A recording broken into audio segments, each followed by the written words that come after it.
திருப்பாடல்கள் அதிகாரம் 4. எனக்கு நீதி அருள்கின்ற கடவுளே, நான் மன்றாடும்போது எனக்கு பதிலளித்தருளும். நான் நெருக்கடியில் இருந்தபோது நீர் எனக்கு துணை புரிந்தீர். இப்போதும் எனக்கு இரங்கி என் வேண்டுதலுக்கு செவிசாய்த்தருளும். மானிடரே, எவ்வளவு காலம் எனக்குரிய மாட்சிக்கு இழுக்கை கொண்டு வருவீர்கள்? எவ்வளவு காலம் வெறுமையை விரும்பி பொய்யானதை நாடிச் செல்வீர்கள்? ஆண்டவர் என்னை தம் அன்பனாக தேர்ந்தெடுத்துள்ளார். நான் மன்றாடும்போது அவர் எனக்கு செவி சாய்க்கின்றார். இதை அறிந்து கொள்ளுங்கள். சினமுற்றாலும் பாவம் செய்யாதிருங்கள். படுக்கையில் உங்கள் உள்ளத்தோடு பேசி அமைதியாயிருங்கள். முறையான பலிகளை செலுத்துங்கள். ஆண்டவரை நம்புங்கள்.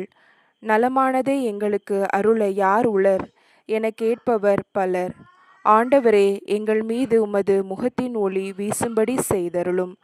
தானியமும் திராட்சையும் நன்கு விளையும் காலத்தில் அடையும் மகிழ்ச்சியை விட மேலான மகிழ்ச்சியை நீர் என் உள்ளத்திற்கு அளித்தீர். இனி நான் மன அமைதியுடன் படுத்துறங்குவேன். ஏனெனில் ஆண்டவரே, நான் தனிமையாயிருந்தாலும் நீரே என்னை பாதுகாப்புடன் வாழ செய்கின்றீர்.